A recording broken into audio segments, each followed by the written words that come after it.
They haven't told me exactly how much longer I'll be here. Today I'll throw at 90 feet. I think they usually like to get you back around 135, 150 feet.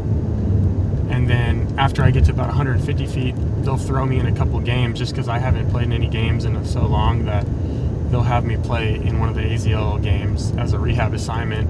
And I'll do, I'll get a few at-bats, play a couple, innings in defense, and then if everything's still going good, they'll send me out. So my time frame, I'm thinking, is probably another 2 weeks, so that puts me with like a month left of the season to play. So it's not what I wanted for this year, but it's just kind of what happens, and you just kind of got to roll with it.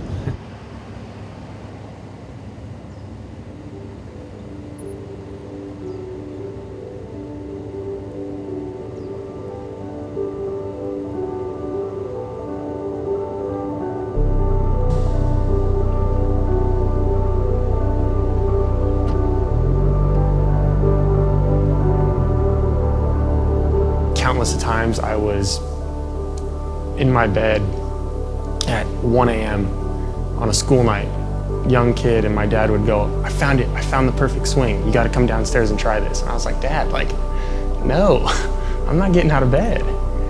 I'm tired, man. And he was like, just try this for me, just try this for me. And we were so hard-headed. I'm so much alike him that where we just butted so much. And so I'd go downstairs, we'd do the swing, and I think I'm doing it right. I'm not doing it right, according to him. And we're arguing at 1 o'clock, 2 in the morning, outside in the backyard, with our lights on, or in the living room. And my mom's upstairs sleeping, my brother and sister are upstairs sleeping. I'm downstairs arguing with my dad at 2 in the morning. And he would study hitting every day. That's what he'd do. He'd read books, buy books, listen to people talk about hitting, and he would try to find that perfect swing to where you could hit 1,000, even though that's impossible. He would want that. So that was what we did. We were very close. We loved each other, but we always butted heads when it came to that.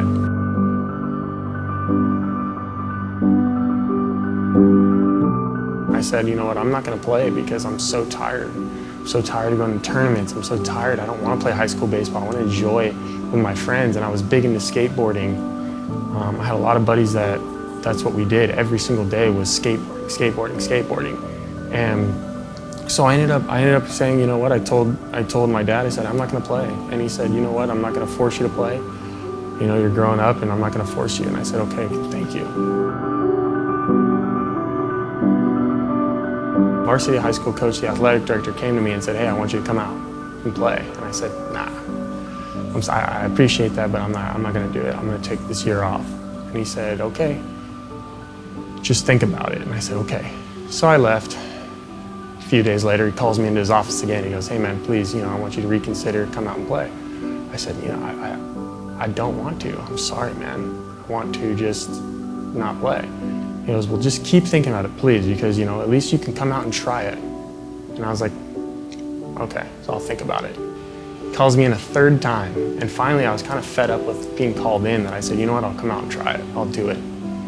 And to this day, I thank him every day because I wouldn't be here where I'm at now and have the opportunities that I've been given without him.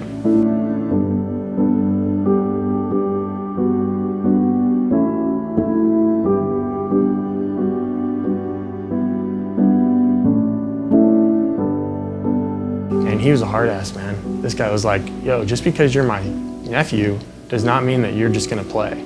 You gotta earn your role just like everyone else. And there was 2 times during that year that he kicked me out of practice. One time I was about a minute late to a lift, told me to come home, or told me to go home and don't show back up. You're off for the day. And another time I was like, I think I was the same thing, about a minute late to a practice, and I ran for like 45 minutes of the practice before I could even do anything. So I never got any special treatment from him. And for me at that point in my life, I was just looking to go to a university and get an education because I wasn't looking to play pro ball.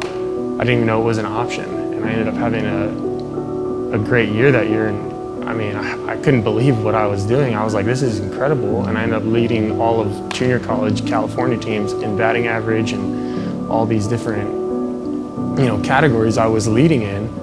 And scouts were coming up to me and I had so much anxiety. I'm like, oh my gosh, now I have to perform. Guys are watching me.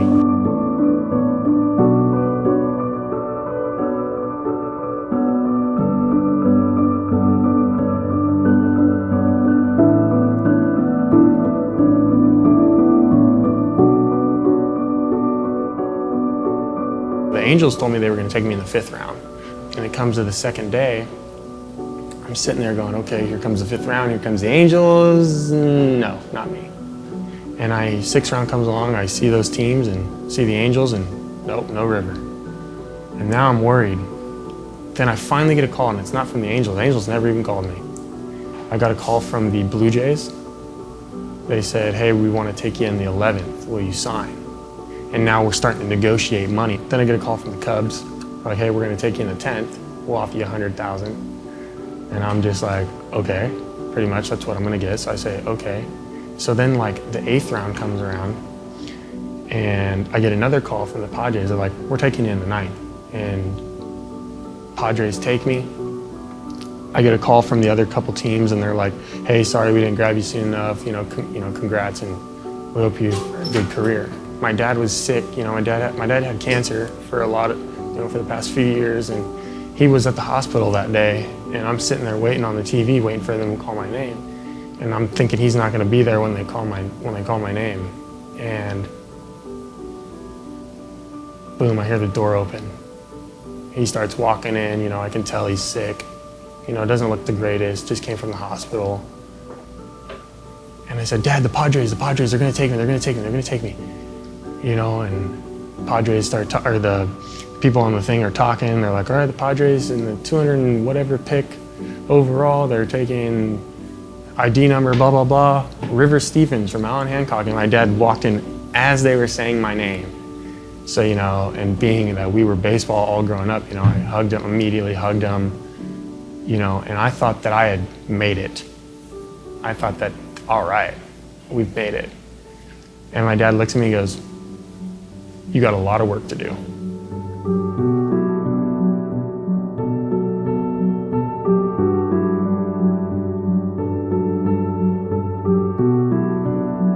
He's very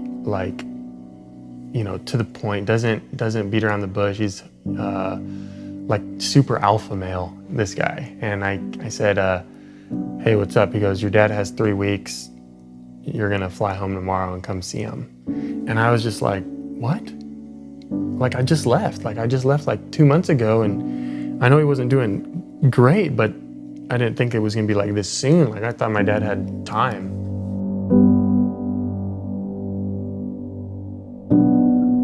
I remember him telling me, I pulled him out in the backyard at our house at the time, and he,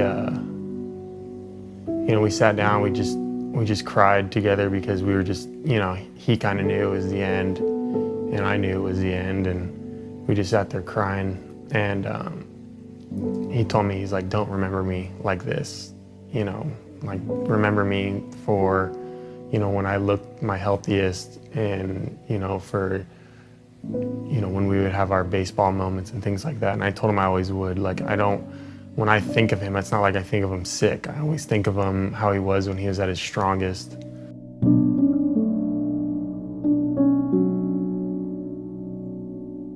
I didn't want to go. I was like, I don't want to go. I'd rather stay here with you. I don't need to go. And he said, no, I don't want you here. I want you to play ball.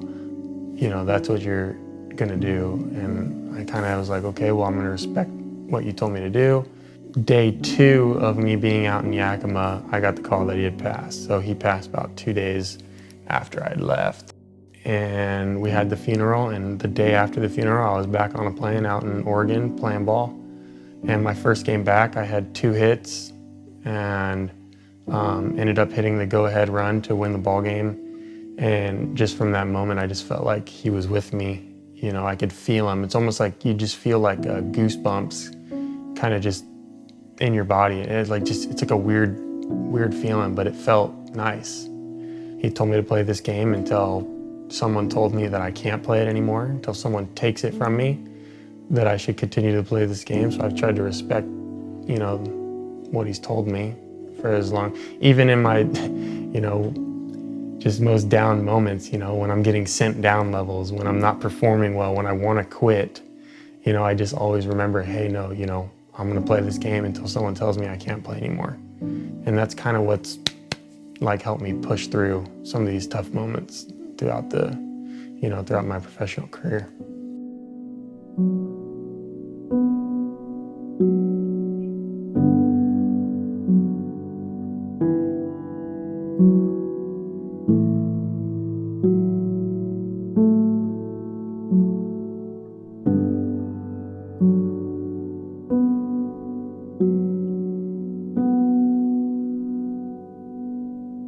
All right, let's hit the 105.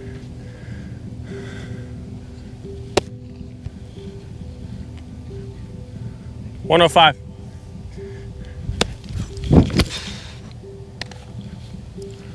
One.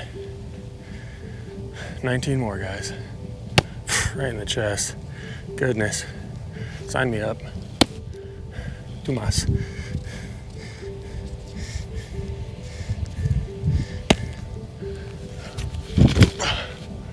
Chest. Last one.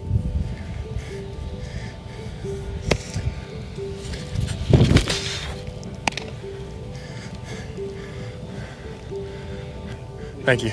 Hilarious, considering. All right, what is happening, guys? It is about 9:30 right now. About 20 minutes ago, I got a call from my physical therapist saying, hey, we're sending you out to San Antonio tomorrow morning at 8 o'clock in the morning. So can you go get your stuff in Peoria and be ready for your flight? So if this isn't a taste of the minor league life, guys, then I don't know what else is. We made it. So my rehab's going well, and they said my shoulder looks good. My hitting's been good. So I'm excited to get back out. Let's do it.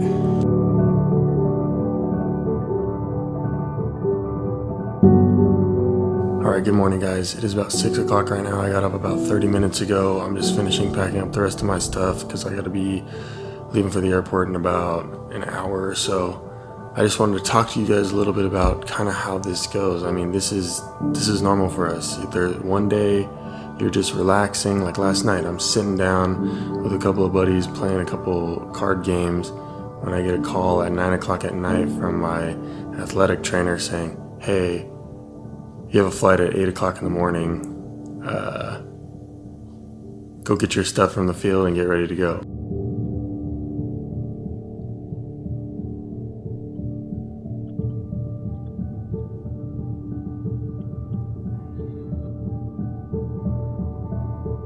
So I signed for $100,000. And I get my first paycheck of, like, you know, after taxes, it's in the 40,000s. And I'm looking at it going, this is the best thing I've never, you know, I've just made like what some people make in a year. I just made with one check. Boom, there it is. And then I get to short season in Eugene, Oregon. And they go, you know, you sign your contract for that year again, and you get your first paycheck without your bonus now. Now it's your hourly salary, whatever you want to call it. And I get a paycheck for about $330 every 2 weeks, and I'm looking at this thing going, what the heck is this? How am I supposed to live? Thinking that maybe it goes up. Maybe this is just the first check, doesn't matter. Next check, $330. Next check, $330. Next check, $330. So after taxes, you're getting $660 a month. And you were showing up at the field at 12 o'clock, 1 o'clock, and you're there till 10, 11 o'clock, depending on if you even go extra innings. I mean, shoot, we've played till 2 in the morning before. In Eugene, Oregon, I played a game till about 2 in the morning, didn't even get out till 3. And you're not getting overtime. You go in extra innings, your pay stops. Your pay gets there when you play the game to when the game ends. Anything before, anything after, except for extra innings. So from 1 through 9 innings, that's when you get paid. You do not get paid for the 10th inning. You don't get paid for practice. You don't get paid for any of that.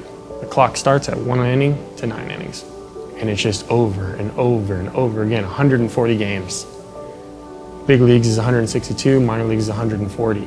Sometimes you'll go a month without one day off. Every single day, boom, boom, boom. And then you'll get a day off. And then maybe the next month you have 2 days off. And then the next month it's 1 day off. Then you play a game for 3 weeks, 3 weeks straight, and then maybe another day off.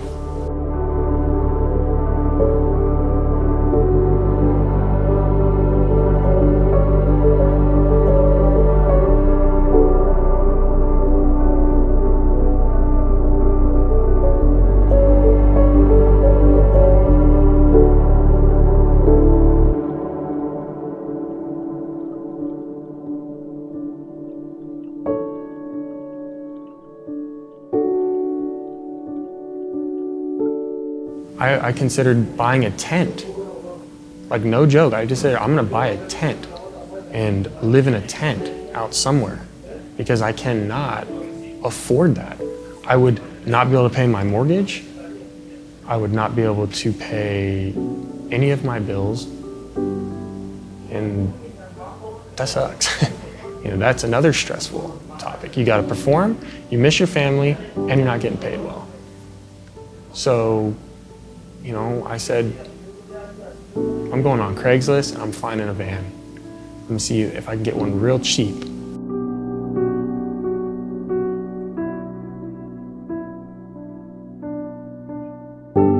So the rest of that year, I lived out of that van and I had no AC in there. So I'm using a fan plugged into an outlet from an apartment complex. You know, just stealing. I'm stealing basically electricity to run my fan, but my fan is just blowing hot air anyway. So I talked to my father-in-law. My father-in-law goes, I got a portable AC unit on wheels, you know, you just plug in, same thing. You know, the grounds crew in San Antonio said, hey, look, we got spots back there if you want to park, and we have electricity if you want to use it. You know, feel free. And I said, look, I'll pay you guys. You know, thank you guys. And they're like, don't worry about it, man, just, it's fine. So I got the portable AC, I got a stove in there. I bought a little dresser type plastic one that I put my clothes and food in. Got a cooler for things that need to get cool. And no joke, besides my bills, everything else I've pocketed and I've put away just for emergencies. Some of the coaches are like, you're not doing that. Don't do that. I'm like, I have to do that. I don't think you understand. That's what I have to do. And some guys think it's awesome. Some guys look at it as an image thing and that it looks bad. And I'm like, well, truly, I don't care what you think. I have to live. I have to live to be able to help feed my son and pay my bills. I don't really care what happens to me. Like, if I don't eat that day, but my son and my wife eats, I can live with that. I can't live with, I can only feed myself and I can't feed anyone else. You know, so that's what I have to worry about every year until hopefully I sign a contract for more money. If not, it's back to work.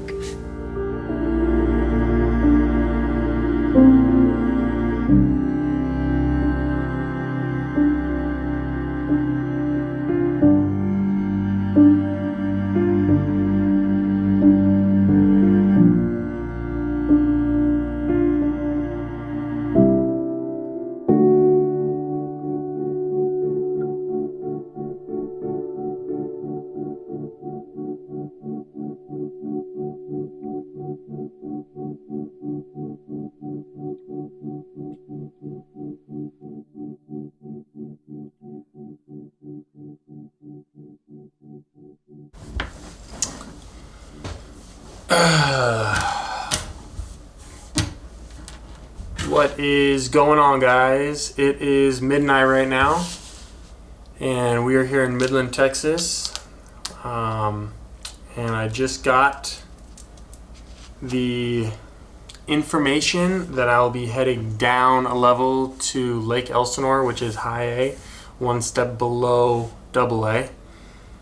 As you guys can tell, I'm probably not the happiest, but I wanted to put this in because this is part of the game. This is what happens. And, you know, it's just, if you're not a prospect or you're not a higher up guy, you don't get the, this is just what happens, guys. You know, if you're not a big guy, big name guy, or a prospect or whatever, you know, you will be sent down, or and unless you're hitting 300, you're not a guy. I'm trying to be positive because I do get to be home with my family, and I always try to look at the bright side of things. But just at the moment, I'm a little upset, and that's normal. It's not my first time that something like this has happened. But so tomorrow morning, I'll be heading back out to Lake Elsinore. You know, what can I do? I can sit here and complain about things, or I can go down there and try to prove these guys wrong, try to show them why I should be back up at this level or even a higher level. I just got 3 hits tonight. You come in, you know, you guys won the game, music's playing, guys are, you know, cracking open a beer, and you're talking about everything, talking about what you're gonna do later that night, where you wanna eat, whatever. And then your manager calls you in, and you're like, okay, what? And you know, like, you never know what to expect. It could be, hey, great job tonight. Hey, you're going up. You know, you try not to think, hey, you're going down. You just think, especially when you have a good game, you're not like, oh, I'm gonna go down. So, you know, you're doing great, everyone's happy, and then I get called in, and it goes, well, you know, I got the call like about noon today, and you know, we been dreading to tell you this, but you are going down. And I'm just sitting there going, there's no way. Like, what are you talking about? I'm going down. I was like, I'm not going down to high A. I'm not doing it. There's no way. I'm done. I'm not going down. And I mean, gosh, man, I'm just sitting there, and it's like, you can't yell. Like, what are you supposed to do? Yell? It's not his decision. It's not the manager's decision. My manager disagreed with the decision. He didn't agree with it. He wants me to be on that team. And I just sit there, and I'm just frustrated, and called my wife. I said, I don't think I should do this. I think I should be done. I'm tired of getting screwed over. I don't want to be in high A again. I want to be in double A. I want to be in triple A. You know, I'm done.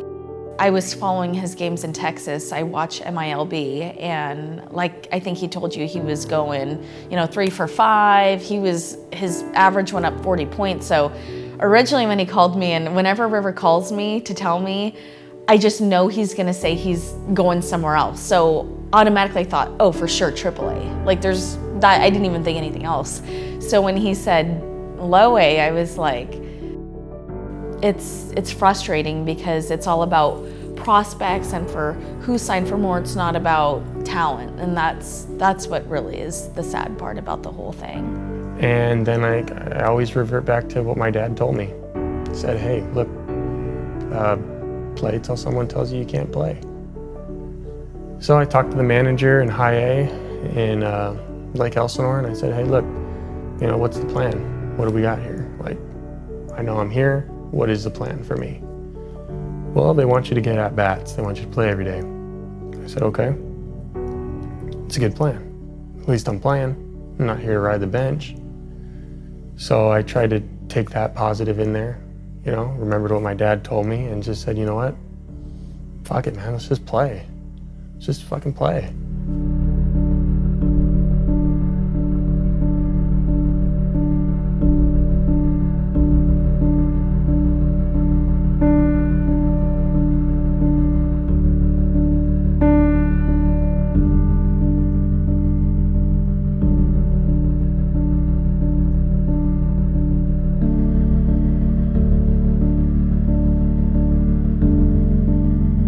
The last game of the year, I got to play 9 positions in 9 innings.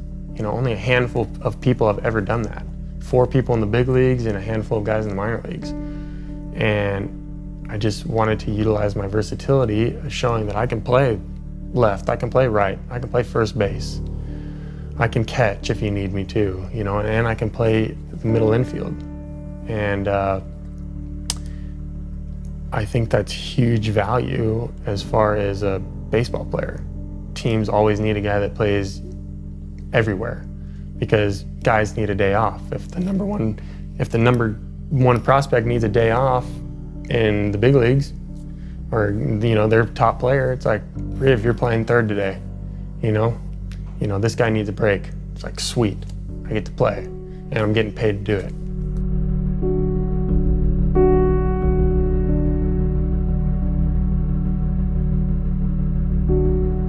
After my free agency year, you can sign a new contract.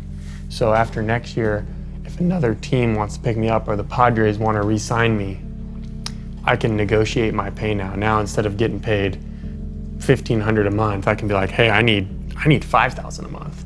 That's what I need. And then they can go, nah, well, we don't want to. And I can go, okay.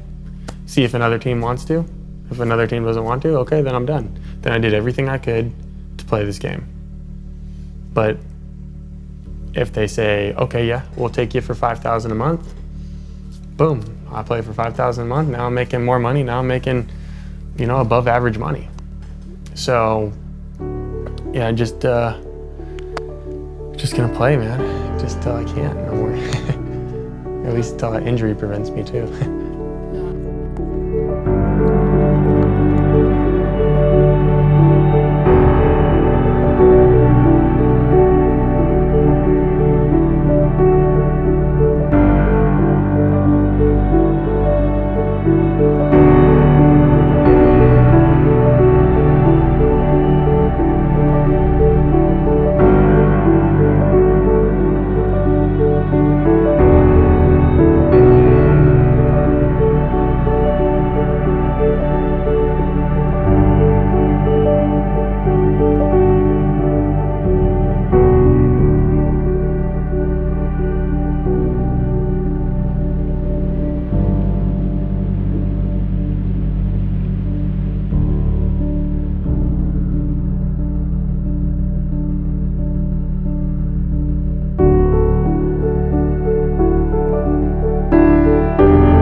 Hey, if I get hit, it's gonna make for a great fucking blooper.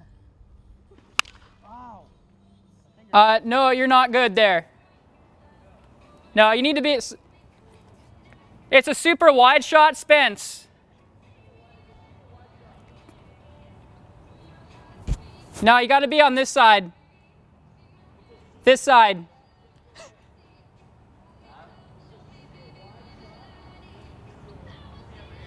Sorry, Spence.